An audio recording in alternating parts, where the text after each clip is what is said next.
Welcome to LG news. తెలంగాణలో రేవంత్ రెడ్డి సర్కార్ సంవత్సరం పూర్తి చేసుకొని రెండో సంవత్సరంలోకి అడుగు పెట్టడం జరిగింది. ఈ సంవత్సరం కాలంలో అతను సాధించిన విజయాలు, ప్రజలకు ఇచ్చిన హామీలన్నింటిని కూడా కేంద్ర పెద్దలకు రాహుల్ గాంధీకి, సోనియా గాంధీకి, మల్కార్జున ఖర్గే గారికి కూడా వివరించడం జరిగింది. నిన్న జరిగిన ఏఐసిసి సమావేశంలో రేవంత్ రెడ్డి తెలంగాణ తరపున ప్రత్యేక అట్రాక్షన్గా నిలిచారని చెప్పవచ్చును.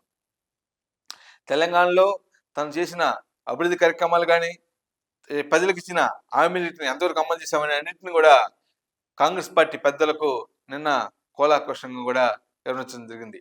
ఆ తరుణంలోనే క్యాబినెట్లో ఉన్న ఖాళీలన్నింటిని కూడా త్వరలోనే భర్తీ చేయడానికి కూడా అనుమతి ఇవ్వాలని కూడా రాహుల్ గాంధీని కూడా కోరడం జరిగింది. దానికి రాహుల్ గాంధీ కూడా సానుకూలంగా స్పందించాలని కూడా మనకి ఉన్న అంతర్గతంగా ఉన్న సమాచారం ప్రకారం తెలుస్తుంది. ఈరోజు రేవంత్ రెడ్డి విదేశీ పర్యటనకు వెళ్తున్నారు. సింగపూర్, దుబాయ్ దేశాలను పర్యటించి అక్కడ పెట్టుబడులను తీసుకురావడానికి కూడా కృషి చేస్తున్నారు. వారు జనవరి 24 తారీఖున మళ్ళీ తెలంగాణ రావడం జరుగుతుంది. ఆ తర్వాత 26వ తారీఖున రైతు భరోసా కార్యక్రమాలను కూడా ఎంతో ఘనంగా నిర్వహించడానికి ఏర్పాట్లు చేయడం జరిగింది. ఈ పరిణామాల తర్వాతనే, అంటే దాదాపుగా జనవరి చివరి కల్లా 4-5 రోజుల్లోనే, విదేశీ పర్యటన నుంచి వచ్చిన 4-5 రోజుల తర్వాతనే కేంద్ర పెద్దల సహకారం తీసుకొని రాహుల్ గాంధీ ఆశీస్సులతో త్వరలోనే తెలంగాణ రాష్ట్రంలో ఉన్న అందరిని కూడా ఖాళీలన్నింటిని కూడా పూర్తి చేయడానికి కంకణబద్దులు అయి ఉన్నారు. ఇప్పటికే అన్ని కసరత్తులు కూడా పూర్తయినాయని, లిస్టు కూడా తయారైంది. ఆ లిస్టు అన్నింటిని కూడా సోనియా గాంధీకి, రాహుల్ గాంధీకి, కాంగ్రెస్ పార్టీ అధ్యక్షులుగా అయిన మల్కార్జున ఖర్గే గారికి కూడా ఇచ్చారని కూడా మనకున్న అంతర్గత సమాచారం. వీళ్ళ ముగ్గురు అనుమతితో కూడా జనవరి చివరికల్లా క్యాబినెట్ కూడా పూర్తిగా ఫిలప్ చేసి ఇంకా రాబో 4 సంవత్సరాల కాలంలో సంక్షేమం పైన, అభివృద్ధి పైన దృష్టి సాధించాలని కూడా రేవంత్ రెడ్డి ఒక అడుగు ముందుకేస్తున్నారని కూడా చెప్పవచ్చును.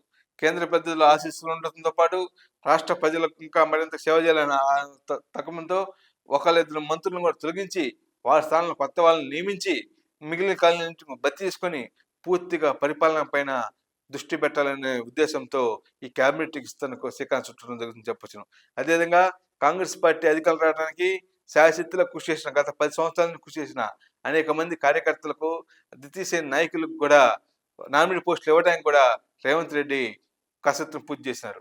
ఆ నామినేట్ పోస్ట్ లిస్ట్ కూడా పూర్తి కావడంతో త్వరలోనే ఒక పక్క క్యాబినెట్ కూర్పు పూర్తి కావటము, మరో పక్క నామినేట్ పోస్టులు మొత్తం కూడా ఫిలప్ చేయడంతో పూర్తిగా ఈ 2 కార్యక్రమాలు పూర్తయిన వెంటనే ప్రజల్లోకి వెళ్ళాలని, జిల్లా పర్యటనకి వెళ్ళాలని కూడా రేవంత్ రెడ్డి వేసిస్తున్నట్టుగా మనకు ఉన్న సమాచారం.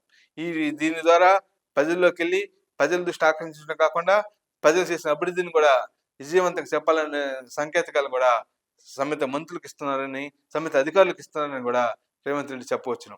ఏది ఏమైనా రేపు జనవరి 30 కల్లా క్యాబినెట్ పూర్తి చేసి ప్రజల్లోకి వెళ్ళడం లక్ష్యంగా రేవంత్ రెడ్డి ముందడుగేస్తున్నారని కూడా అనవచ్చును.